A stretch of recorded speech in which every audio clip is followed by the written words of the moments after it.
On this episode, we explore Death Valley Part 3.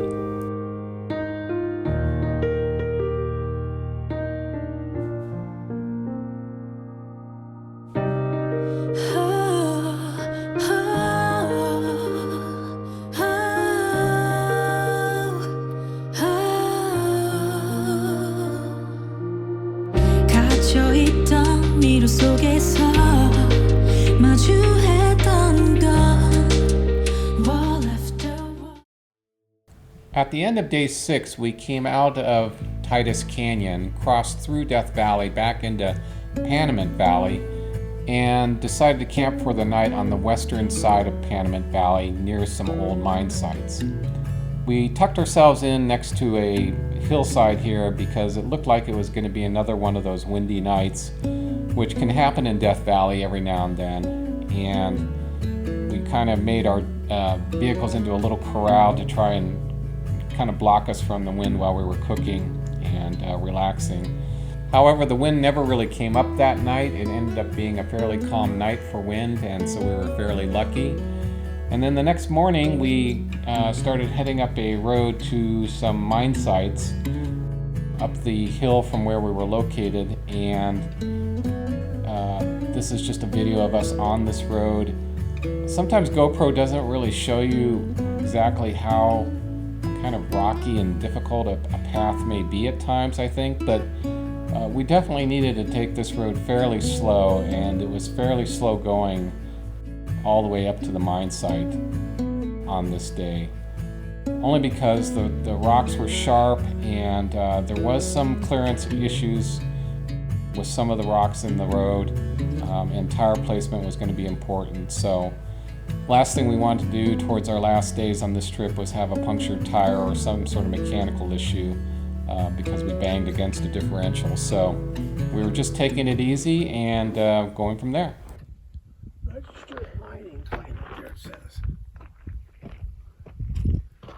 Phil and I are at an old mine site on our last morning of our adventures, and this is a really cool mine site. Yeah, what does it say? It's got his name there. Registered mining claim. Grant Francis.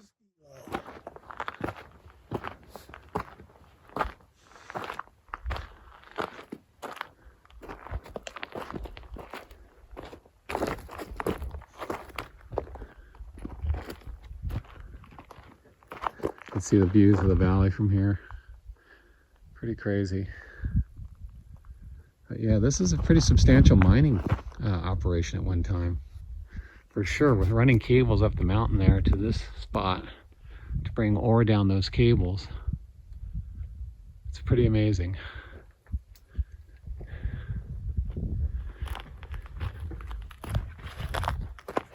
Coming down over here, and this is probably where they were trying to process it, dump it. Maybe had a stamp mill or something here. Pretty cool.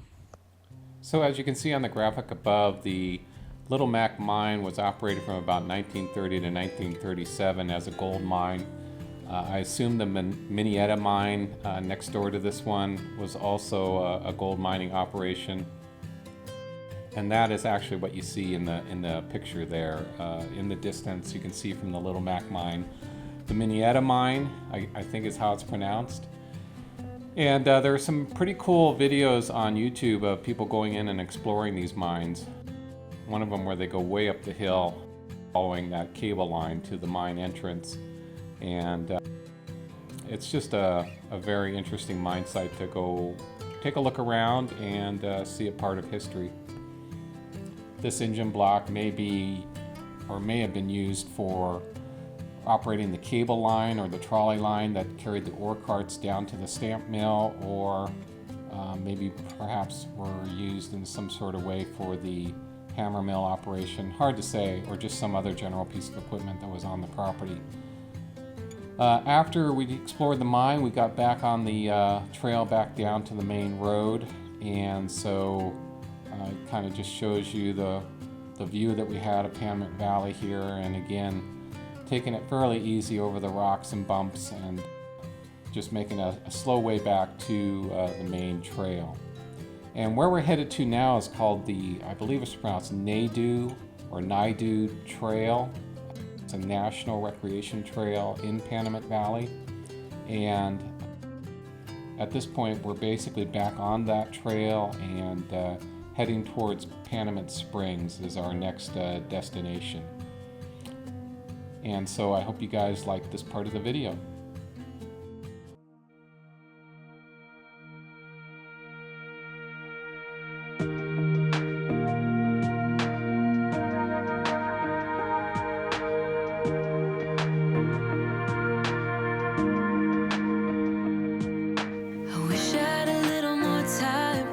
Baby,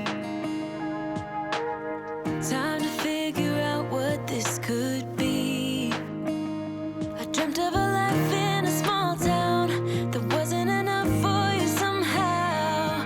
I just wish I had a little more time with you, baby.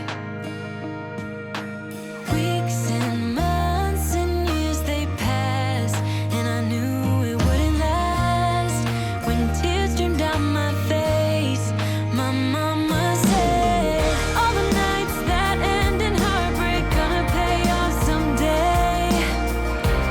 And the pain that you're feeling gradually fades away. 'Cause growing up, falling in love, giving your all might not be enough. Just trust your head and your heart, that's what my mama said.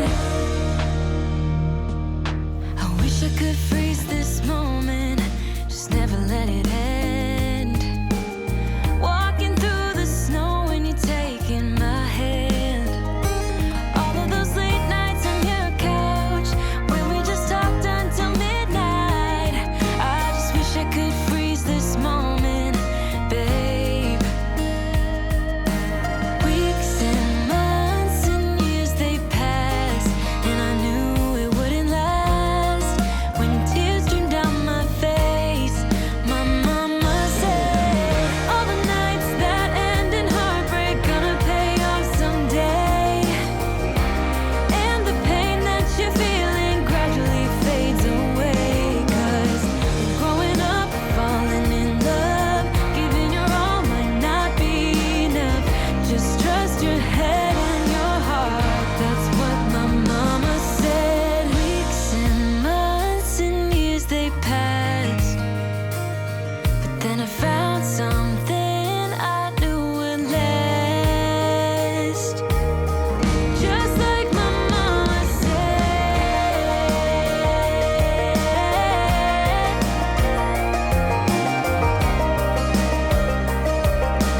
gradually fades away.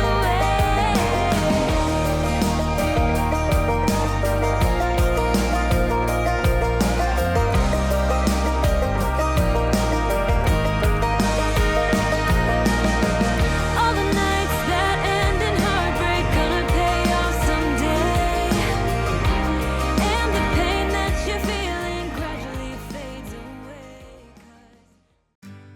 So we stopped about halfway along this trail to gas up with whatever gas we had. I had about 2 gallons in my Rotopacks. My brother had 4 gallons, I think, with him.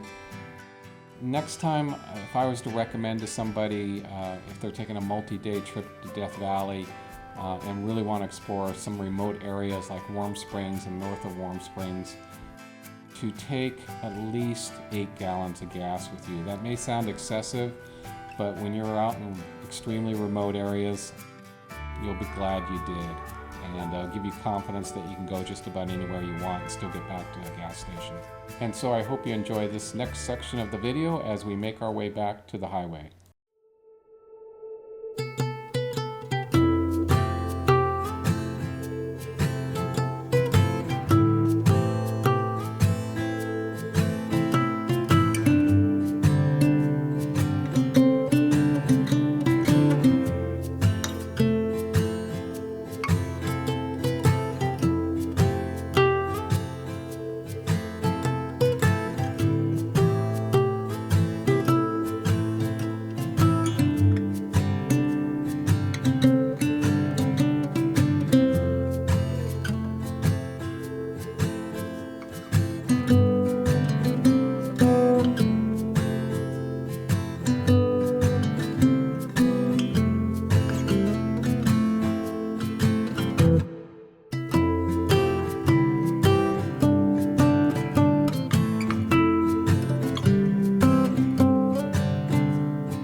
So we ended our Death Valley trip at the really what is the starting point for the Nadu Trail, which comes off of Panamint Valley Road, and from which most people will start their trek along the Nadu Trail, was our ending point essentially. And from there we got to Panamint Springs, which wasn't too far away, and gassed up. And from there we're back on the highway, heading east on Highway 190 towards Lone Pine, California. And as you're heading in this direction, you can see the Sierras off in the distance, which in my view are one of the most spectacular sights you can see in California, is the eastern side of the Sierras, especially when they've got a covering of snow on the top of them. So enjoy this section of the video as we head towards Lone Pine and the Alabama Hills just outside of Lone Pine.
So the Alabama Hills are located about 10 minutes outside of Lone Pine, California.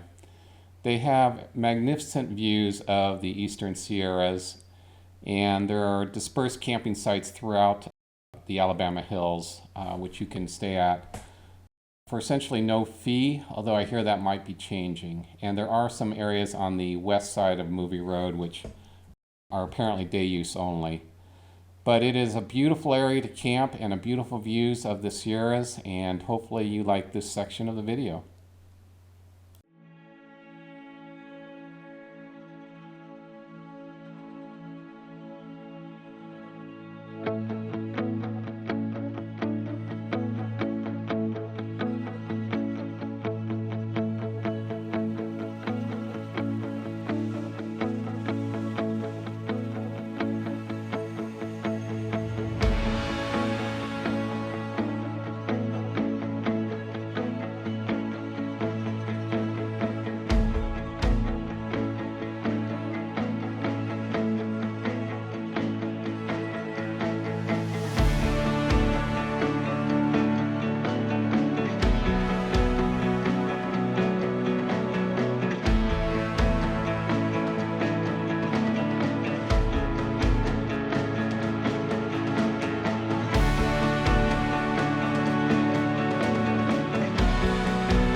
about halfway between Bishop, California and Mammoth Lakes, California is an area called Tom's Place. And there's a road called Lower Rock Creek Road that extends south from Tom's Place towards an area known as Round Valley. And if anybody has any extra time traveling along 395, I would highly recommend this side trip out to Big Pine Creek. It is a beautiful drive. There is some fishing along Lower Rock Creek that you can do. And the drive out to Big Pine Creek and the campground at the end of the road is just magnificent. And it does have bear lockers, fire rings, picnic tables, as I recall. And it's a beautiful area to camp if you're in the area and want to take advantage of the stream running next to the campground. There's hiking opportunities up into the mountains above the campground. It's just a beautiful area to visit, and I would highly recommend it if you have extra time traveling between Lone Pine and Mammoth Lakes, California. So this is the end of our three-part series of Death Valley and the Eastern Sierras. Really appreciate you guys following along and just understanding that, hey, this is the third of my first 3 videos and still on a learning curve. But appreciate so much you guys following, and hopefully you both like and subscribe. Would really appreciate it. Future videos that are going to be coming cover more detailed camping and fishing along the Eastern Sierras, and as well as some DIY projects like the water system I have in my Jeep that was covered in the first video, and some other DIY projects for fishing and other items of overlanding. So again, thank you guys for following along, and hope to see you on the trail someday.